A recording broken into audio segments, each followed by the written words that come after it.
Every town has a story people pretend not to believe. Mine had the Watcher. There was only one rule. If you see someone standing perfectly still at night, don't let them know you've seen them. Nobody knew who he was. Nobody knew where he came from. But everyone agreed on one thing: if your eyes met his, he'd start walking. One step closer. Every night. No matter where you went. Ethan laughed the first time he heard the story. Driving home just after 2 a.m., his headlights swept across an empty wheat field.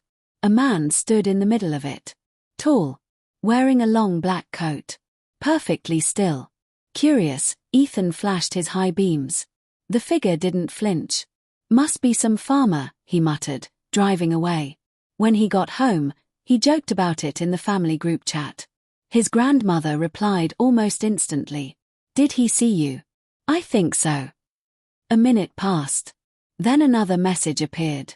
Lock every door. At exactly 3:17 a.m., 3 slow knocks echoed through the house. Knock. Knock. Knock. Ethan checked the peephole. No one. He opened the door. The porch was empty. But muddy footprints covered the concrete. Not leading to the house. Leading away, as though someone had stood at the door for hours before quietly leaving. The next night Ethan saw the man again. Standing beside a bus stop. Motionless.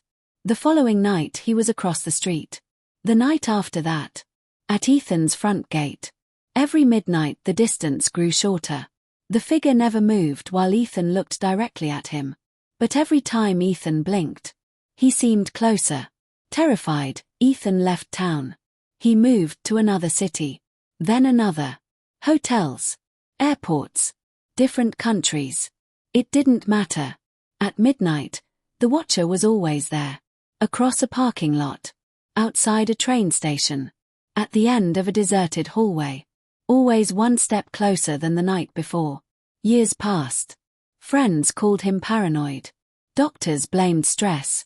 Ethan stopped arguing. He simply never looked outside after dark. Until one rainy evening. Now an old man, he sat alone in his 15th floor apartment. 3 slow knocks came from the front door. Knock. Knock. Knock. His hands trembled as he looked through the peephole. Nothing. Relieved, he turned around. The Watcher was standing in the middle of his living room. Silent. Expressionless. Impossible.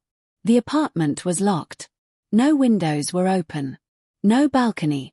No place anyone could have entered. For the first time in decades. The figure smiled. Then whispered. You finally stopped running. The neighbors reported hearing one scream. Police forced open the apartment the next morning. The front door was still bolted from the inside. Every window was locked. Ethan had vanished. There was only a trail of wet footprints across the wooden floor. They began in the center of the living room. And ended at a solid wall. As though someone had walked straight through it. The apartment was eventually renovated and rented again. Months later, the new tenant called the landlord with a strange complaint. Every night at exactly 3:17 a.m., someone knocked 3 times. Whenever he opened the door, no one was there. Only a single set of muddy footprints. Leading away. Into the darkness.